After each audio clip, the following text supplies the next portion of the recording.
Un'operazione poco chiara, o meglio da chiarire. È il decreto sui debiti della pubblica amministrazione. La Regione Veneto ne ha 1.400 milioni di debiti verso i propri fornitori, ma ha anche 1,3 miliardi di fondi bloccati alla Tesoreria Unica a Roma.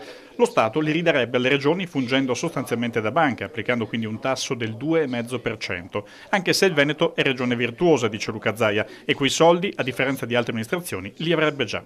Paghiamo 18 miliardi di tasse all'anno ogni anno a Roma. La verità è che ce li dà con costi finanziari di 2,5-3% e prima di accettarli vogliamo capire se ci conviene oppure no, perché non vorremmo ritrovarci a condizioni che sono fuori mercato. A noi interessano perché ci permettono di pagare i conti, però è altrettanto vero che abbiamo i nostri bloccati del patto di stabilità che ci permetterebbero di pagare i conti. Sembra un bisticcio di parole, ma per dire che lo Stato da un lato ci blocca le nostre risorse e dall'altro ci presta le sue a costi finanziari del 2,5-3%, per cui vogliamo guardare dentro fino in fondo.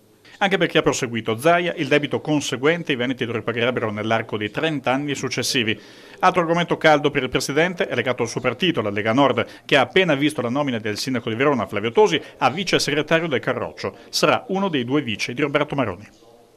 Nessun commento, il segretario federale ha la facoltà da statuto di nominarsi i 2 vice o i 3 vice, lo ha fatto, è una prerogativa del segretario, io non ho assolutamente nulla da aggiungere, poi ho ben altri problemi e sono evidenti, basti pensare che abbiamo 170.000 disoccupati. Però solo un pensiero, il congresso meglio nel 2014 con le europee oppure nel 2015 come dovrebbe essere?